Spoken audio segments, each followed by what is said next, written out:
Hello नमस्कार, स्वागत है आप सभी का हमारे चैनल मिशन एग्ज़ाम के इस प्लेटफॉर्म पर, जहां पर कि हम लोग तैयारी करते हैं आगामी सभी एग्ज़ाम्स की, जिसमें भी यूपी जीके और एनसीईआरटी जितने भी एग्ज़ाम्स आएंगे, सब में जो है इस सामान्य ज्ञान का बहुत बड़ा एक पोर्शन होता है, बहुत बड़ा रोल होता है। और ट्रिपल एससी हो गया, सिविल हो गया, अगर पीएससी हो गया, यूपी पीसीएस हो गया, लेखपाल आगामी जो एकदम सामने है, लेखपाल है, उत्तर प्रदेश पुलिस है, हर चीज़ में जो है यूपी जीके का एक बहुत ही इम्पोर्टेंट रोल होता है। और इसी वजह से हम लोग यूपी जीके को भी साथ में लेकर के चल रहे हैं। और प्लस में जितने भी जीके के पोर्शन है, सबके एनसीईआरटी बेस्ड तैयारियां हम सभी कर रहे हैं। तो उसी के क्रम में हम लोग यूपी जीके के इससे पहले की 2 क्लासेस हो चुकी हैं, और आज हम लोग देखते हैं प्रमुख संगठन। इसके बाद हम देखेंगे कार्यपालिका, विधानमंडल, न्यायपालिका। ठीक है, उत्तर प्रदेश में जो विधानसभा है उसमें जो जैसे जैसे जो कार्यपालिका होता है, ये सब होता है, वो सब चीज़ें हम देखेंगे इसमें। और उसके क्रम में सबसे पहले देखेंगे प्रमुख संगठन। तो देखिए, बिल्कुल भी टाइम को हम वेस्ट नहीं करेंगे, सीधे शुरू कर देंगे। नागरिक सुरक्षा संगठन का गठन कब हुआ था? नागरिक सुरक्षा संगठन का गठन 1962 में हुआ था। उत्तर प्रदेश में नागरिक सुरक्षा केंद्र 17 जिलों में स्थापित हैं। ठीक, अगर आपसे पूछा जाता है कि उत्तर प्रदेश में कितने नागरिक सुरक्षा केंद्र स्थापित हैं, तो 17 जिलों में स्थापित हैं। उत्तर प्रदेश राज्य आपदा प्रबंधन प्राधिकरण, जिसके अध्यक्ष मुख्यमंत्री होते हैं, उसकी स्थापना कब हुई थी? 2005 में हुई थी। उत्तर प्रदेश राज्य पिछड़ा वर्ग आयोग का गठन 9 मार्च 1993 को हुआ था। उत्तर प्रदेश अल्पसंख्यक आयोग का गठन 1994 में हुआ था। राज्य मानवाधिकार आयोग का गठन 7 अक्टूबर 2002 को। राज्य सूचना आयोग का गठन 14 सितंबर 2005 को। राज्य महिला आयोग का विधिवत गठन अगस्त 2004 में। राज्य सुरक्षा आयोग का गठन 12 जुलाई 2013 को। उत्तर प्रदेश राज्य बाल अधिकार संरक्षण आयोग का गठन 2013 में हुआ था।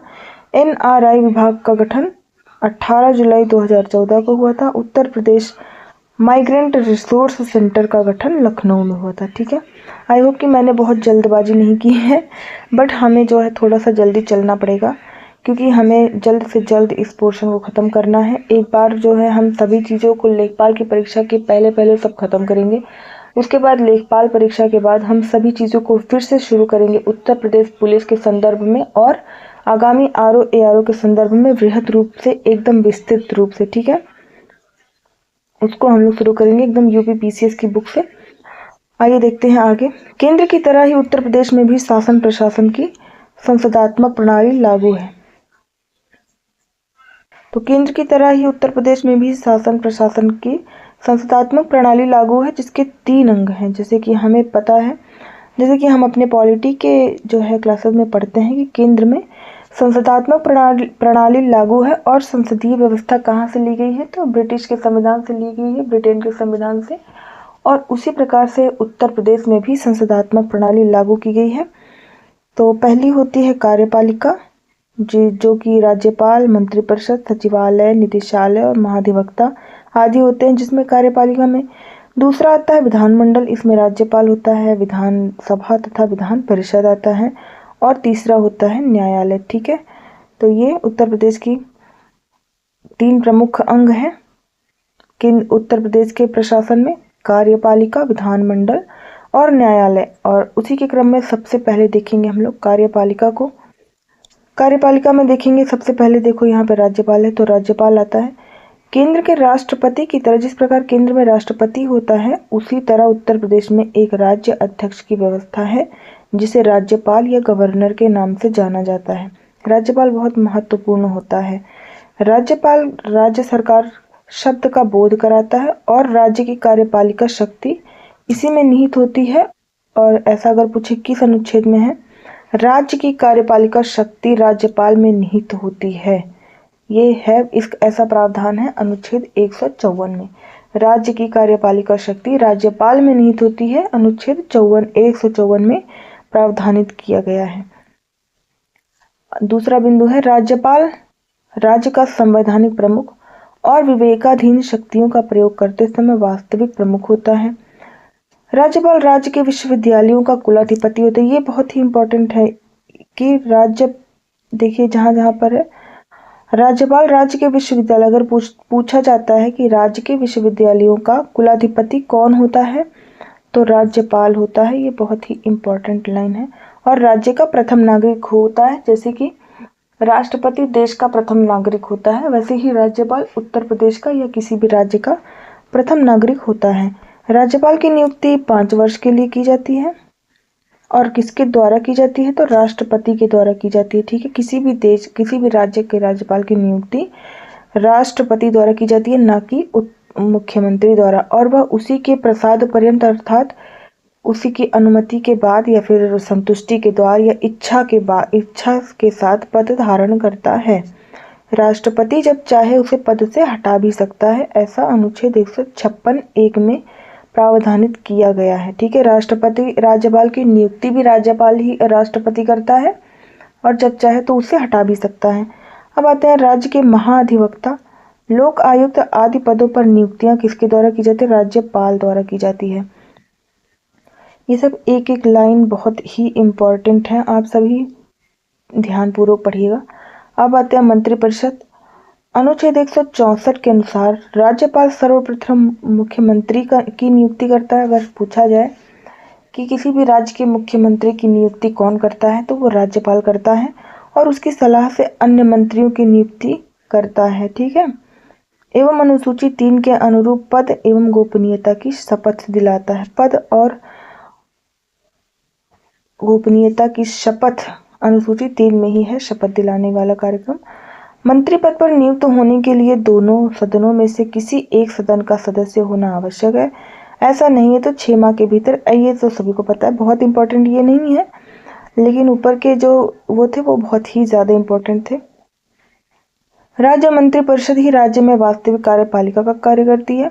ये भी इम्पोर्टेंट लाइन है। राज्य में वास्तविक कार्यपालिका का कार्य कौन करती है तो राज्य मंत्रिपरिषद करती है। यही विधानमंडल की पथ प्रदर्शक तथा शासन धुरी है। ये भी बहुत जरूरी है कि पूछ सकता है कि विधानमंडल की पथ प्रदर्शक तथा शासन की धुरी क्या है? राज्य मंत्रिपरिषद। ठीक है, मुख्यमंत्री पे आते हैं। राज्य कार्यपालिका का वास्तविक प्रधान कौन होता है? मुख्यमंत्री होता है। वह राज्य शासन का कप्तान है। उसके कार्यों एवं दायित्वों की दृष्टि से उसे प्रधानमंत्री का लघु रूप कहा जा सकता है। और सच भी है कि जैसे प्रधानमंत्री पूरे देश को संचालित करता है, उसी तरीके से मुख्यमंत्री पूरे राज्य को संचालित करता है। आते हैं सचिवालय की तरफ। राज्य की वास्तविक कार्यपालिका या मंत्रिपरिषद के सदस्य जनप्रतिनिधि होते हैं। वे प्रशासन की गूढ़ताओं से अवगत हों यह आवश्यक नहीं होता है, इसलिए आवश्यक प्रशासनिक सहायता एवं परामर्श के लिए मुख्य सचिव के नेतृत्व में एक विशुद्ध प्रशासनिक निकाय का गठन किया गया है। जिसे ये बहुत ज़्यादा इम्पोर्टेंट नहीं है। राज्य सचिवालय के प्रशासनिक अध्यक्ष को मुख्य सचिव, ये जरूरी है, ये ऐसे पूछा जाएगा। राज्य सचिवालय के प्रशासनिक अध्यक्ष को क्या कहते हैं तो राज्य सचिवालय के प्रशासनिक अध्यक्ष को मुख्य सचिव और प्रत्येक विभागों के सचिव को शासन सचिव कहा जाता है। अब आते हैं मुख्य सचिव क्या है। मुख्य सचिव को ही IAS भी कह सकते हो, आप सभी समझे। मुख्य सचिव, राज्य प्रशासन में मुख्य सचिव का पद प्रशासनिक पद सोपान में सर्वाधिक महत्व है। वह राज्य कैडर में IAS का वरिष्ठतम अधिकारी होता है और राज्य प्रशासन की धुरी है मुख्य सचिव। इस प्रकार मुख्य सचिव कितना इम्पोर्टेंट हो जाता है आप सभी देख सकते हो कि वो राज्य कैडर में IAS का वरिष्ठतम अधिकारी होता है और राज्य प्रशासन की धुरी होता है। अब कार्यकारी विभाग या निदेशालय। राज्य प्रशासन में मंत्रिपरिषद, सचिव, सचिवालय, प्रशासनिक प्रमुख के बाद तीसरा अवयव कार्यकारी विभाग होता है।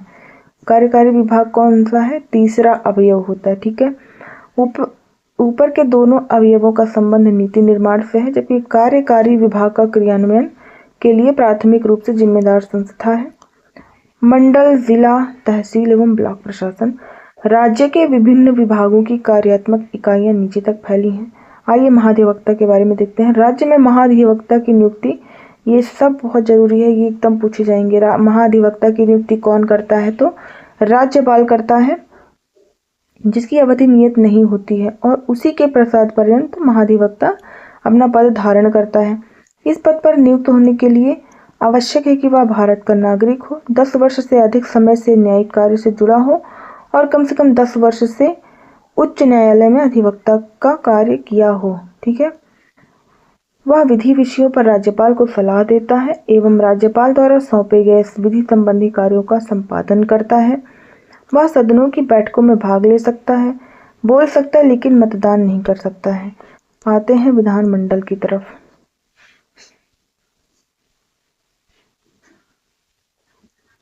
विधानमंडल क्या है?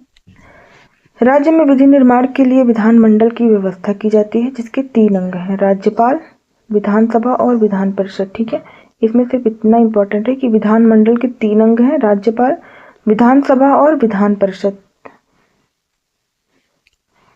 विधानमंडल के 3 भाग हैं, 3 अंग हैं: राज्यपाल, विधानसभा और विधान परिषद।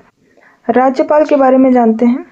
राज्यपाल विधानमंडल में सबसे ऊपर राज्यपाल का स्थान होता है। उसके हस्ताक्षर के बिना वह कोई कानून प्रवर्तन में नहीं आ सकता।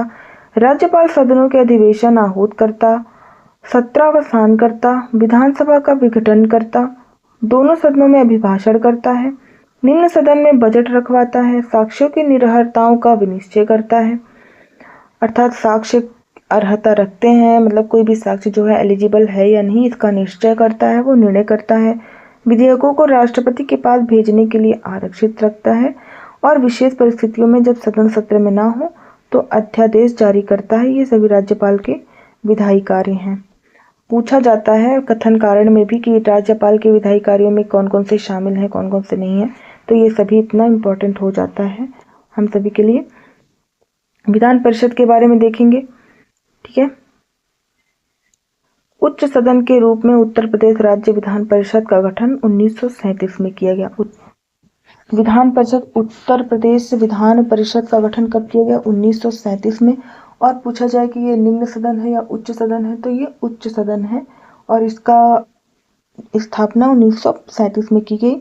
इसमें कुल 100 सदस्य हैं। इस परिषद के सदस्यों का निर्वाचन अप्रत्यक्ष रूप से एक निर्वाचक मंडल द्वारा किया जाता है, जो कि कुल सदस्यों का 1/3, विधानसभा के सदस्यों द्वारा 1/3, नगर निकायों, जिला वार्डों एवं स्थानीय प्राधिकारियों द्वारा 1/12 भाग, विश्वविद्यालयों के 3 वर्ष से अधिक पुराने स्नातकों द्वारा 1/12, माध्यमिक से ऊपर के शिक्षण संस्थाओं के द्वारा। ये बहुत ज़्यादा देखिए इम्पोर्टेंट नहीं हो जाता है, बट फिर भी देख लेते हैं। तथा शेष 1/6 भाग सदस्यों को राज्यपाल द्वारा राज्य के विशिष्ट व्यक्तियों में से नाम निर्देशित किया जाता है। हाँ, ये इम्पोर्टेंट है कि ये एक स्थायी सदन है। विधान परिषद के बारे में बात हो रही है कि ये एक स्थायी सदन है। ठीक है। जिसके 1/3 सदस्य प्रति 2 वर्ष के बाद सेवानिवृत्त हो जाते हैं।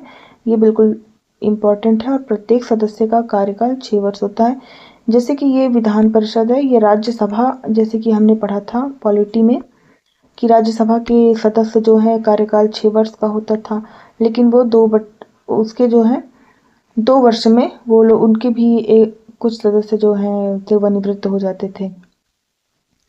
इस सदन का सदस्य होने के लिए आवश्यक है कि वह भारतीय नागरिक हो, 30 वर्ष की आयु पूरा कर चुका हो और निर्धारित प्रारूप के अनुसार शपथ करता हो। विधान परिषद के सदस्य अपने ही सदस्यों में से एक सभापति और एक उपसभापति का चुनाव करते हैं। विधानसभा के बारे में देखते हैं तो विधानसभा इसे निम्न सदन या सामान्य सभा कहा जाता है।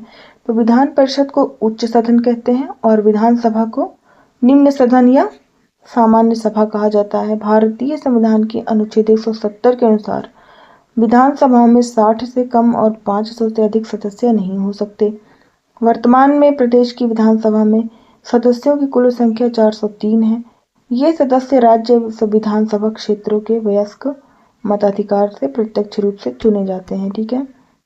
और विधानसभा में चुने जाने के लिए आवश्यक है कि वह भारत का नागरिक हो, 25 वर्ष की आयु पूरी किया हो। ठीक है। ये सारी चीज़ें सभी को पता है, दिवालिया ना हो, विकृत ना हो, ये सब चीज़ें। अब आते हैं कि ये चीज़ है, प्रत्येक सदस्य को राज्यपाल या उसका प्रतिनिधि तीसरी अनुसूची के अनुसार शपथ दिलाता है। सभी को पता है कि तीसरी अनुसूची में ही इनको शपथ दिलाया जाएगा। देखिए, फालतू की चीज़ों से अच्छा है कि सिर्फ मेन टॉपिक हम लोग पढ़ें। राज्य विधानसभा में एक अध्यक्ष और एक उपाध्यक्ष होते हैं जिन्हें नई विधानसभा द्वारा, ये भी बहुत इम्पोर्टेंट नहीं आते हैं समितियों की तरफ।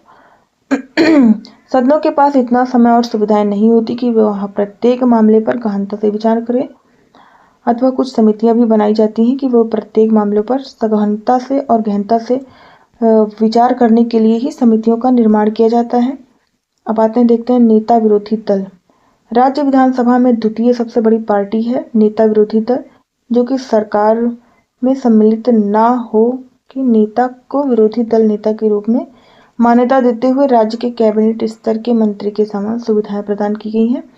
जैसे कि हम सभी केंद्र सरकार में देखते हैं कि एक जो सरकार केंद्र में होती है तो उसके सामने वाली सरकार जो सबसे ज़्यादा मतलब दूसरे नंबर पे, जो जैसे कि हम ये समझते हैं कि जो एक विनर होता है और जो दूसरे नंबर पे आता है, तो विनर तो सत्ता में आ जाता है केंद्र सरकार में, और जो दूसरे नंबर पे रहता है वोट बैंक के अनुसार वो हमारा विपक्षी पार्टी कहलाता है।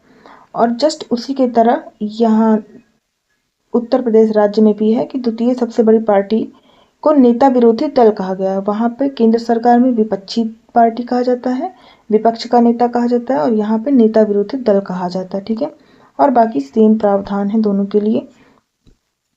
अब सचिवालय देखेंगे। राज्य विधानमंडल के दोनों सदनों में, यहाँ पर देखिए एक सबसे बड़ी बात यह है कि इस समय तो उत्तर प्रदेश में राज्य सरकार किसकी है, बीजेपी की है, और नेता विरोधी दल कौन है, तो सपा की है, क्योंकि यही दूसरे नंबर पे है। तो सचिवालय के बारे में देखेंगे। राज्य विधानमंडल के दोनों सदनों के पृथक पृथक अपने सचिवालय और सचिव होते हैं, और उनकी कार्यप्रणाली राज्य सरकार के अन्य सचिवालय और सचिवों को पूर्णतः स्वतंत्र होती है। न्यायपालिका, इसको भी हम लोग खत्म ही कर लेते हैं। तो न्यायपालिका देखेंगे। उत्तर प्रदेश में न्याय प्रशासन के शीर्ष पर एक उच्च न्यायालय है। उत्तर प्रदेश में हाई कोर्ट कहाँ पर है, प्रयागराज में है ना, और उसका खंडपीठ कहाँ पर है, लखनऊ में। इसके नियंत्रण में अनेक अधीनस्थ न्यायालय जैसे जिला न्यायालय, पारिवारिक न्यायालय, उत्तर प्रदेश राज्य विधिक सेवा प्राधिकरण, विधिक सेवा समितियां आदि। अब हाईकोर्ट के बारे में जानते हैं। उत्तर प्रदेश के न्यायालय की मुख्य पीठ इलाहाबाद में और खंडपीठ लखनऊ में है। ये जरूर पूछा जाएगा कि उत्तर प्रदेश हाईकोर्ट का मुख्यालय कहाँ है, इलाहाबाद में, और खंडपीठ कहाँ है, लखनऊ में। इलाहाबाद उच्च न्यायालय की स्थापना भी पूछी जाती है, बहुत ही इंपॉर्टेंट है, 1866 में हुई थी। इलाहाबाद हाई कोर्ट की स्थापना 1866 में हुई थी, और न्यायाधीशों की स्वीकृत संख्या 160 है यहाँ पे। ठीक है, उच्च न्यायालय के न्यायाधीशों की नियुक्ति राष्ट्रपति द्वारा की जाती है। ये बहुत ही इंपॉर्टेंट है। हाई कोर्ट, ये यहाँ पे कंफ्यूजन ये हो सकता है कि चूंकि ये उत्तर प्रदेश के इलाहाबाद में स्थित है और इसकी खंडपीठ लखनऊ में है, तो यहाँ पे न्यायाधीशों की नियुक्ति राज्यपाल या फिर मुख्यमंत्री द्वारा किया जाता होगा, लेकिन नहीं, ये यहाँ पर न्यायाधीशों की नियुक्ति राष्ट्रपति द्वारा की जाती है। उच्च न्यायालय के न्यायाधीशों की नियुक्ति 62 वर्ष की आयु तक के लिए की जाती है। न्यायाधीश नियुक्त होने के लिए आवश्यक है कि वह भारत का नागरिक हो, कम से कम 10 वर्ष तक किसी न्यायिक पद पर कार्य किया हो, इतने वर्ष से उच्च न्यायालय में अधिवक्ता रहा हो। यही सब चीजें इसमें भी आती हैं। अब आते हैं जिला न्यायालय। जिला न्यायालय 75 न्यायिक जिलों में बांटा गया, क्योंकि भाई यूपी में 75 जिले हैं तो 75 न्यायिक जिले न्यायालय हैं। प्रत्येक जिले का एक नियंत्रक जिला न्यायाधीश होता है। ठीक है, जिला न्यायालय के जिला जज के अतिरिक्त जिले स्तर का एक जिला स्तर, ये बहुत ज़्यादा इम्पोर्टेंट नहीं है। आइए देखते हैं आगे। हाँ, ये वाला इम्पोर्टेंट है। जिला एवं सेशन जज के नीचे एक अधीनस्थ न्यायिक सेवा को 2 भागों में उत्तर प्रदेश सिविल न्यायिक सेवा PCSJ जिसको हम कहते हैं, और उत्तर प्रदेश उच्चतर न्यायिक सेवा में विभक्त किया गया है। इनकी नियुक्ति राज्यपाल द्वारा उच्च न्यायालय एवं लोक सेवा आयोग की परामर्श से की जाती है। सामान्यतः ऐसी नियुक्तियां प्रतियोगी परीक्षाओं के आधार पर की जाती हैं, जिसकी तैयारियां हम सभी कर रहे हैं, और उसी के संदर्भ में हम लोग UPGK को पढ़ रहे हैं। आ जाते हैं राजस्व परिषद की तरफ। यहाँ पे बस एक चीज इम्पोर्टेंट है कि राजस्व परिषद कहाँ पर स्थित है, अगर पूछा जाता है प्रश्न में, तो न्यायालय राजस्व परिषद का सबसे मतलब उत्तर प्रदेश में सबसे शीर्ष न्यायालय राजस्व परिषद प्रयागराज में है। ठीक है, अब आते हैं पारिवारिक न्यायालय में। पारिवारिक न्यायालय की अधिनियम कब आया था, ये बहुत इंपॉर्टेंट है। 1984 में पारिवारिक न्यायालय अधिनियम 1984 में आया था। इसको सही से टिक करते हैं हम लोग। पारिवारिक न्यायालय अधिनियम कब आया था, 1984 में। इसके अंतर्गत एक समस्त मंडलीय मुख्यालयों में से एक पारिवारिक न्यायालयों की स्थापना की गई, परंतु वादों की संख्या के आधार पर लखनऊ एवं कानपुर नगर में दो दो पारिवारिक न्यायालय हैं। ठीक है, सिर्फ इसमें दो चीजें इंपॉर्टेंट है। पारिवारिक न्यायालय अधिनियम कब आया था, 1984 में आया था। और सब जगह पे मान के चलिए एक एक है, और लखनऊ और कानपुर नगर में दो दो पारिवारिक न्यायालय हैं। ठीक है, लोक अदालतों को देखेंगे। संविधान के 42वें संशोधन द्वारा नीति निर्देशक तत्वों में से एक नया अनुच्छेद 39 का जोड़कर समाज के कमजोर वर्गों के लिए निःशुल्क विधिक सहायता की व्यवस्था की गई। इसी धारा के तहत प्रदेश सरकार द्वारा 1987 में विधिक सेवा प्राधिकरण 1987 पारित किया गया। ठीक है, यहाँ पे दो चीजें इंपॉर्टेंट है। एक की लोक अदालतों को संविधान का कैसे जोड़ा गया, 42वें संविधान संशोधन 1976 द्वारा 39 का अनुच्छेद 39 का जोड़ करके इसको जोड़ा गया संविधान में। और दूसरा कि ये कब पारित किया गया, तो 1987 में। इसके नाम से ही जो है दिख रहा है। इस अधिनियम के परिप्रेक्ष्य में राज्य स्तर पर उत्तर प्रदेश राज्य विधिक सेवा प्राधिकरण, जिला स्तर पर जिला विधिक सेवा प्राधिकरण और तहसील स्तर पर तहसील विधिक सेवा प्राधिकरणों की स्थापना की गई है। ठीक है, और आज के लिए इतना ही, और नीचे कोई इम्पोर्टेंट नहीं है। अब इसके आगे का हम देखेंगे कल की क्लास में। और इस प्रकार आज की क्लास बहुत ही इम्पोर्टेंट थी। थोड़ा हमने जल्दी किया है क्योंकि हमको पता है कि अब वो समय रहा नहीं है जब हम धीरे धीरे पढ़ें। धीरे धीरे फिर से पढ़ेंगे और एकदम विस्तृत जानकारी लेंगे, लेकिन जब राज्यपाल का परीक्षा हो जाएगी तब। और जो जो कंटेंट राज्यपाल की परीक्षा है तो बहुत ज़्यादा इम्पोर्टेंट है, इस टाइम हम सिर्फ वही लेकर के आएंगे। और इसी तरीके से जल्दी से हम लोग सब कुछ तैयार करके आगे बढ़ेंगे और मिशन एग्ज़ाम के इस सफ़र में इस वर्ष साल 2026 में अपने लिए सरकारी नौकरी में एक स्थान सुनिश्चित करा लेंगे। ठीक है, और आज के लिए बस इतना ही। तो बस चलते हैं, बाय बाय, धन्यवाद आप सभी को।